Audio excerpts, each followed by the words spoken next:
Aujourd'hui, on va parler d'un pneu hiver, le Continental Terra Adventure. Si je te dis qu'il est super efficace dans la boue, super résistant aux crevaisons, super pas trop cher et super lent, avoue que ça fait envie quand même.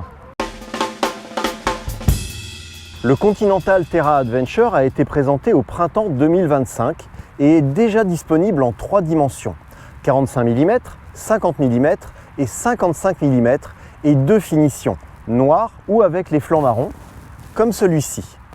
Sur le papier, il est présenté comme le compagnon idéal pour faire de l'aventure, du gravel engagé, du gravel au long cours. Et il vient donc rejoindre la gamme Terra, la gamme Continental Terra, qui contient déjà le Terra Trail, le Terra Speed et le Terra Hardpack. Le Terra Hardpack, je l'ai roulé il y a 4 ans en 50 mm sur ma première course ultra en Catalogne et j'avoue que j'en garde un très bon souvenir. Ultra solide, ultra roulant et un petit peu difficile à manœuvrer en virage.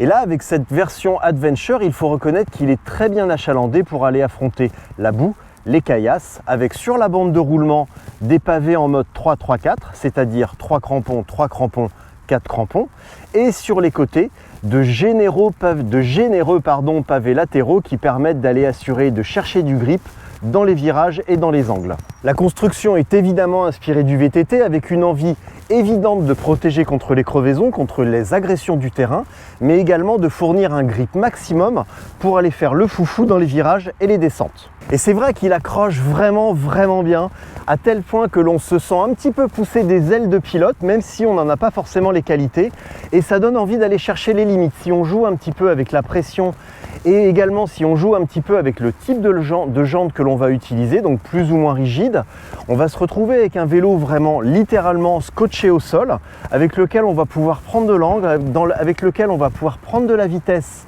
dans les virages, et c'est vrai que c'est assez grisant de pouvoir faire ce genre de truc. Néanmoins, attention, lorsque l'on va changer de pneu pour quelque chose de moins accrocheur, avec moins de grip sur les côtés, la sanction pourrait être assez rapide et assez radicale. Pareil pour les montées, les petits radars où il va aller falloir chercher vraiment du grip à l'arrière pour monter, là on n'est pas déçu. Si on se met un petit peu sur l'arrière, là encore avec la bonne pression, on sent que le pneu accroche littéralement.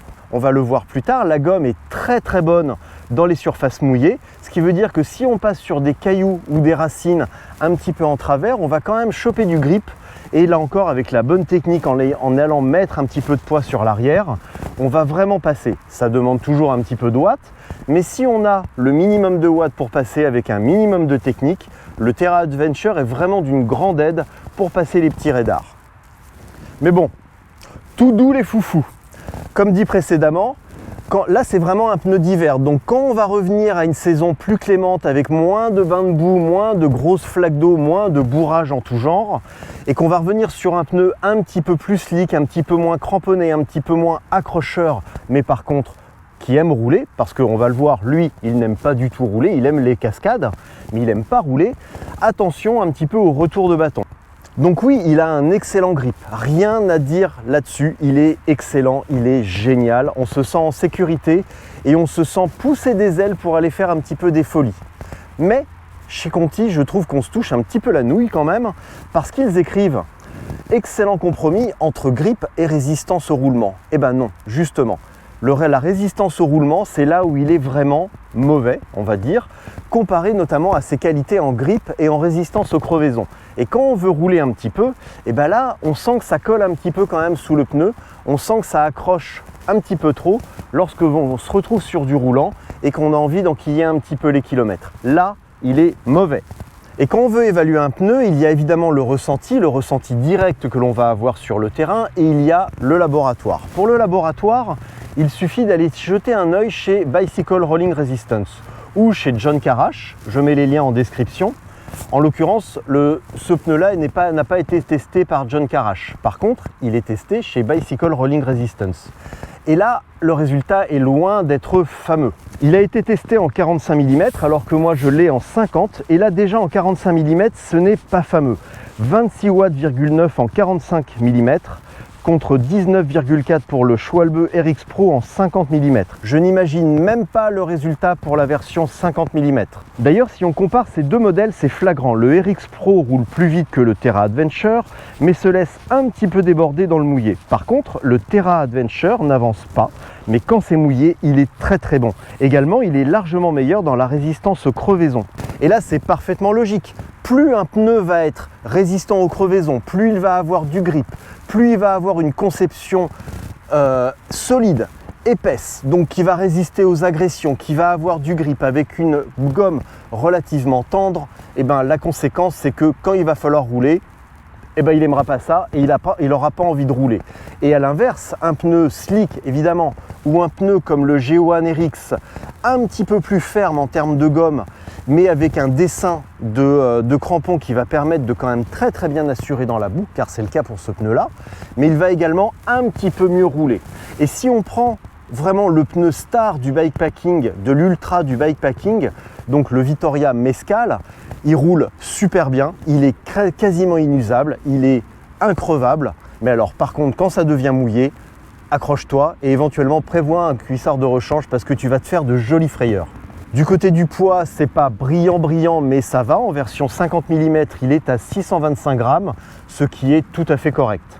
Alors à ce stade, tu peux te dire, ok, il avance pas, il crève, mais bon, je crève pas souvent, je suis en tubeless. Il accroche bien dans la boue, mais de toute façon, je n'y vais pas. Donc à qui s'adresse ce pneu? Alors il s'adresse en premier lieu à la cible qui est citée dans la fiche marketing, on pourrait dire. C'est-à-dire le bikepacking un petit peu engagé, le bikepacking au long cours qui va demander une bonne résistance aux crevaisons, un bon grip et une bonne assise pour résister au poids des sacoches, mais pas que. Et effectivement, dans ce rôle-là, si on ne compte pas ses watts, si on n'est pas à 5 ou 10 watts près, que de toute façon on va également perdre avec l'aéro, avec le poids, avec l'usure de la transmission pendant la balade, effectivement, on peut se dire qu'on n'est pas à 5 ou 10 watts près. Ce qui est probablement aussi une erreur, parce que ces 5 ou 10 watts près, on peut facilement les récupérer sur l'aéro, on peut les récupérer sur la transmission, on peut les récupérer sur l'optimisation du poids. Donc on peut se retrouver très aisément avec une économie de 30 à 40 watts qu'on n'aura pas à mettre sur le chemin, tout simplement, qu'on n'aura pas à gaspiller, qu'on pourra juste économiser. Soit. Mais on peut aussi se dire que ce pneu, c'est un pneu d'hiver. Et pour qui veut rouler l'hiver sans avoir à se demander s'il va faire des glissades, s'il risque de tomber, s'il risque de crever, de devoir réparer en plein hiver avec les mains dans la boue, etc., eh ben c'est aussi un bon pneu.